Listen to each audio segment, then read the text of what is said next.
Even the most gentle caress would have made him cry aloud. If only he could draw breath. Tobias writhed and flailed, desperate to break free, knowing all the while that no bonds held him, no walls confined him, only time swooping past, tearing at his mind, his senses. The deep breath he'd taken had already spent itself, and he sensed that he had years left to go.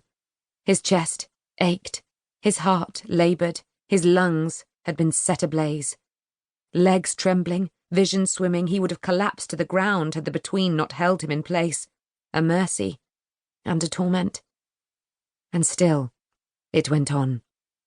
He ached to breathe, to relieve the intolerable pressure on his chest. The storm buffeting his senses started to fade. The light dimmed, the roar grew more distant. The smells and tastes and touches lost their intensity. He grew cold. But if the rest left him alone, he could live with that, or die with it. No air. Nothing. He sensed his grasp on memory slipping. Walkers, it seemed, were not meant to go back so far. It was too much. Not his fault. Giving in to the darkness was not surrender, so much as acknowledgement. He had reached too far. All went black. Sensation returned piecemeal. The pressure of cold stone against his back, the scratch of warm wool in his legs and arms, chest and neck, the clean scent and taste of precious air, the smooth gold back of the conifer pressed to his palm. And voices. Not a clamour of them, but individuals. One speaking and then another.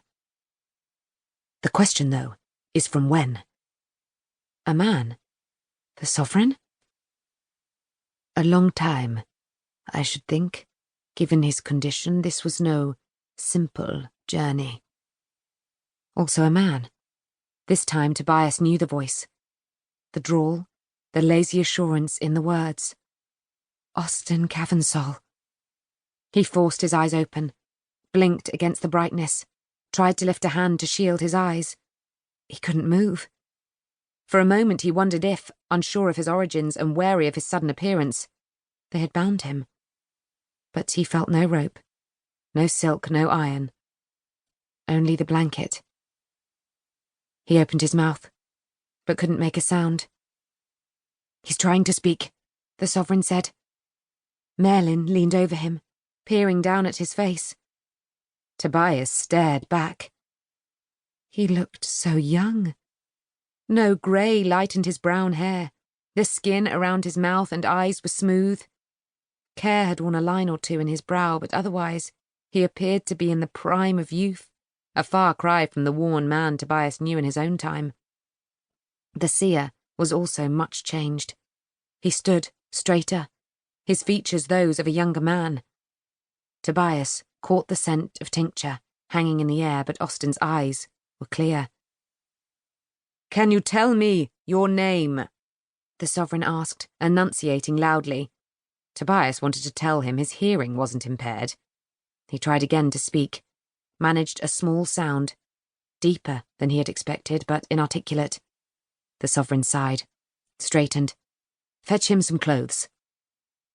Tobias heard the door open and close. Mearlan and his seer continued to talk about Tobias as if he weren't there, which he decided was probably fair. He couldn't add to their conversation, though as their speculation about him carried them further from the truth, he grew ever more agitated. He tried repeatedly to form words, to move his limbs, to do anything more than lie there, mute, helpless, naked. The door opened again, and someone stepped into the chamber. Footsteps approached him, and a woman came into view. A beauty, short-haired, with a square face and eyes of sky blue. Tobias couldn't keep his eyes from widening. He recognizes you, Minister, the seer said. Perhaps someone from your future. She paled at this, but tossed a smirk at Austin. I was given to understand he's from all of our futures, seer. The seer answered with an enigmatic smile and a twitch of his shoulder. We've sent for clothes. the Sovereign said. You should wait in the antechamber.